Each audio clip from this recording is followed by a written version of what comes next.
मैं गीता अपनी नौकरी की कहानी आप सबके सामने पेश करने के लिए जा रही हूँ।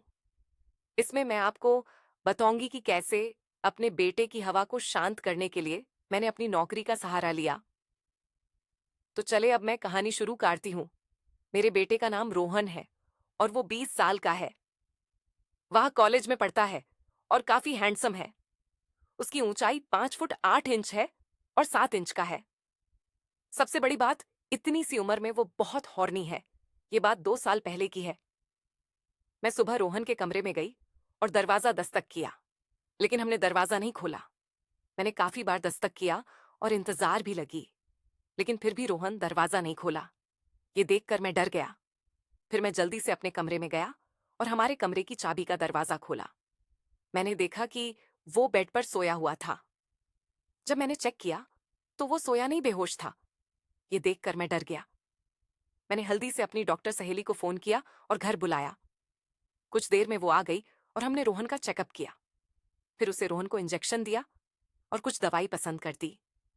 उसे कहा कि रोहन को कुछ डर में होश आ जाएगा अगर हम किसी का पालन करें। मैं इसको हुआ क्या है? डॉक्टर है इसको कमजोरी हो गई है। मैं लेकिन मैं इसको आंची आहार देता हूं। डॉक्टर है इसमें तुम्हारा कोई रोल नहीं है। ये बहुत मूत मार रहा है। ऐसी हालात ताबी होती है। अपने आप को काबू में रखें, अपने आप को काबू में रखें। फिर वो चली गई। थोड़ी देर में रोहन को भी होश आ गया। शाम को मैंने अपने पति से बात की, उसको समझौता को खत्म करने के लिए। मुझे लगा अब रोहन नियंत्रण करेगा, लेकिन ऐसा कुछ नहीं हुआ। ये मुझे उस पर नजर रखकर पता चला। ये कहानी फुल घपाघप वाली है, जो मैं यहां नहीं डाल सकती। अगर आपको ये कहानी पूरी सुननी है तो मुझे टेलीग्राम पे मैसेज करे। मेरी टेलीग्राम आईडी है ऑडियो स्टोरी 69। मैंने देखा कि मेरा बेटा सुबह शाम अपने आप को हिलाता रहता था। वाह वाह वाह वाह वाह वाह वाह वाह वाह। मैं तुमसे बहुत प्यार करता हूँ। मैं तुमसे प्यार करता हूँ। उसकी शादी की अभी उम्र नहीं थी और से करवाना सुरक्षित नहीं था। पता नहीं कौन सी बीमार लग जाए। फिर एक दिन रोहन ने खुद ही मुझे इसका समाधान दिया। मैंने उसके रूम में झांक रही थी और वो हथियार सहला रहा था। हथियार सहलेते हुए अचानक उसने सोनिया का नाम लेना शुरू कर दिया। तभी मुझे लगा कि क्यों ना मैं सोनिया को उससे सुख दिलवा दूं। सोनिया हमारे घर में काम करने वाली लड़की है। उसकी उम्र 26 साल है और वो एक तलाकशुदा है। उसका एक बच्चा भी है। मैं पहले सोनिया के पास गई और हमें पूरी बात दी। सोनिया बोली, दीदी, मैं कोई ऐसी लड़की नहीं हूं। मैं ये नहीं कर सकती। मैं जानती थी कि सोनिया को पैसे की जरूरत रहती थी, क्योंकि वो अक्सर मुझसे पैसे मांगती थी।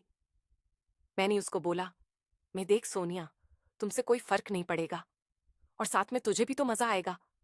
देख, अगर तू ये करेगी तो मैं तुझे एक बार के 2,000 दूंगी और जो पहले के तूने वापस करना है वो भी माफ कर दूंगी। फिर जैसा मैंने सोचा था वैसा ही हुआ। सोनिया मान गई।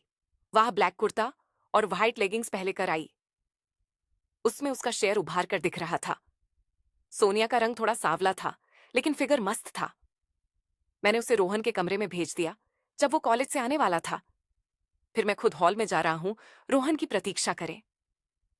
थोड़ी देर में रोहन आया तो मैंने उसको कहा, रोहन, मेरी बात ध्यान से, सूरज, ये जो तेरी आदत है यही तुझे नुकसान होगा। तुझे इसको छोड़ना पड़ेगा। रोहन बोला, मम्मी, मैं कोशिश करता हूं, लेकिन मुझसे कंट्रोल हो नहीं रहा। मैं तेरी समस्या का समाधान मैंने ढूंढ लिया है। जब तू असली किसी लड़की के साथ करेगा तो तुझे काबू करने के लिए करने में दिक्कत नहीं होगी। रोहन, लेकिन अब मैं लड़की कहां से करूं? अपने मुझे लड़कों के कॉलेज में डाल रखा है। मैं लड़की तेरे कमरे में है। तू जा और अपने आप को शांत कर। मेरी बात सुनकर रोहन हैरान हो गया। वह बोल, रोहना मेरे कमरे में है ना? मैं तू खुद जाए देख ले। ऐसी को सोच सोच कर तू मौत मरता है। रोहन सोच में पड़ गया और अपने कमरे की तरफ जाने लगा। मैं भी उसके पीछे गई। जब उसे दरवाजा खोला तो सामने सोनिया उससे बिस्तर पर बैठा हुई थी।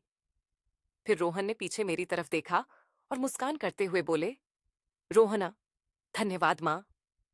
इस कहानी को पूरा सुनने के लिए और ऐसी ही मजेदार कहानियां सुनने के लिए मुझे टेलीग्राम में मैसेज करें।